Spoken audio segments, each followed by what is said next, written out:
నమస్కారం. రండి, ఈరోజు మనందరం కల్లి ఓ చిక్కుముడిని విప్పుదాం. ఇది చాలా పాతదే, కాని ఎప్పటికీ కొత్తగానే ఉంటుంది. ఇది ఏ ఒక్కరిదో కాదు, మనందరిది. యుగాలను, సరిహద్దులను దాటి ప్రతి ఒక్కరినీ పలకరించే ఒక అద్భుతమైన ప్రహేళిక ఇది. సరే, మరి మొదలు పెడదామా? ఇదిగో మొదటి సూచన. మన ఊహకే ఓ సవాలు విసురుతోంది. రెక్కలు లేకుండా ఎగిరేదేంటి? ఒక్క క్షణం ఆలోచించండి. ఎగరడం అనగానే మన కళ్ల ముందు రెక్కలే కదా కదలేది. కానిక్కడ ఆ రెక్కలే లేవట. మరి ఈ ప్రయాణం ఎలా సాధ్యం? ఆ రహస్యం ఇక్కడితో ఆగిపోలేదు, ఇంకా లోతుగా వెళ్తోంది. తర్వాతి ప్రశ్న ఏంటంటే, కాళ్ళు లేకుండా పరిగెత్తేది ఏంటి? చూశారా, మళ్ళీ అదే వింత, అదే పారాడాక్స్. ఆగని కదలిక ఉంది, కాని దానికి భౌతిక రూపమనేది లేదు. అసలిది ఏంటి? ఎలా సాధ్యం?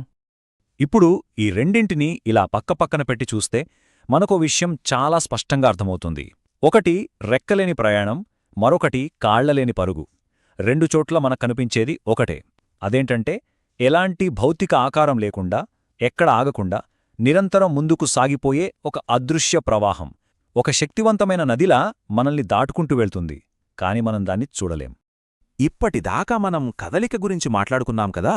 ఇప్పుడు ఈ పొడుపు కథ మరో మలుపు తీసుకుంటోంది.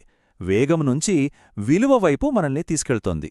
మనందరికీ బాగా తెలిసినా కాని చాలా విచిత్రంగా అనిపించే ఒక అమూల్యమైన కరెన్సీని మన ముందు పెడుతోంది. ఈ అమూల్యమైన కరెన్సీని మనం ఎలా వాడుకోవచ్చో చూడండి. ఒకటి, దాన్ని వృధా చేయొచ్చు. రెండు, పొదుపుగా వాడుకోవచ్చు. ఇంకాస్త విచిత్రంగా చెప్పాలంటే, దాన్ని చంపొచ్చు కూడా. డబ్బుని వృధా చేయడం, పొదుపు చేయడం మనకు తెలుసు. కాని ఈ చంపడం అనే మాటలోనే అస్సలు కిట్టుకుంది. అదేనండి, ఏమీ తోచనప్పుడు, ఎవరికోసమైనా ఎదురుచూస్తున్నప్పుడు టైం కిల్ చేస్తుంటాం కదా. సరిగ్గా అదే. అయితే ఇక్కడే అసలైన చిక్కుముడి పడుతుంది. అన్నింటికన్నా కీలకమైన వైరుధ్యం మన ముందుకొస్తుంది. వృధా చేయగలం, పొదుపు చేయగలం, అన్ని సరే, కానీ నన్ను ఎప్పటికీ నిజంగా పట్టుకోలేరు. ఎంత విచిత్రం కదా ఇది! చేతిలో ఉన్నట్టే ఉంటుంది, కాని పిడికిలి బిగించేలోపే ఇసుకలా జారిపోతుంది. సరే, ఆధారాలన్నీ మన ముందున్నాయి. రెక్కలేని పక్షి, కాళ్లలేని పరుగు, ఖర్చు చెయ్యగలిగిన, పట్టుకోలేని సంపద, ఇన్ని వైరుధ్యాలున్న నేను ఇంతకీ ఎవర్ని? సమాధానం చెప్పే ముందు మీకో చిన్న ఆశ్చర్యం. ఈ ప్రశ్న మన ఒక్కరిదే కాదు. హిందీలో కూడా సేమ్ టు సేమ్ ఇలాగే అడుగుతారు. मै क्या हूं? చూడండి, చిక్కుముడి ఒకటే, పలికే పెదాలు వేరు. ఈ ప్రహేళిక ఎంత యూనివర్సల్ అనేది చెప్పడానికే ఇదో నిదర్శనం. ఇక మన సొంత భాషకొస్తే మన తెలుగులో కూడా అదే ఆర్ద్రతతో అడుగుతోంది, నేనెవరిని? గమనించారా? భాషలు మారుతున్నాయి, కాని భావం మాత్రం మారట్లేదు. ప్రతి సంస్కృతిలోనూ ఈ ప్రశ్న ఒకేలా ప్రతిధ్వనించడం ఎంత అద్భుతం! సో, ఫైనల్గా ఆ సమాధానం ఒకే ఒక్క పదం: టైం. హిందీలో సమయ్, మన తెలుగులో సమయం. చూసారా? మూడు భాషలు, కాని భావన ఒకటే, సమాధానం ఒకటే. ఈ ఒక్క పదంలోనే ఈ ప్రహేళికలోని అద్భుతం, దాని లోతు మొత్తం ఇమిడి ఉన్నాయి. ఎంత సింపుల్గా ఉందో అంతే గంభీరంగా కూడా ఉంది. ఇప్పుడు మళ్ళీ వెనక్కి తిరిగి చూస్తే ప్రతి క్లూ ఎలా పర్ఫెక్ట్గా సెట్ అవుతుందో చూడండి.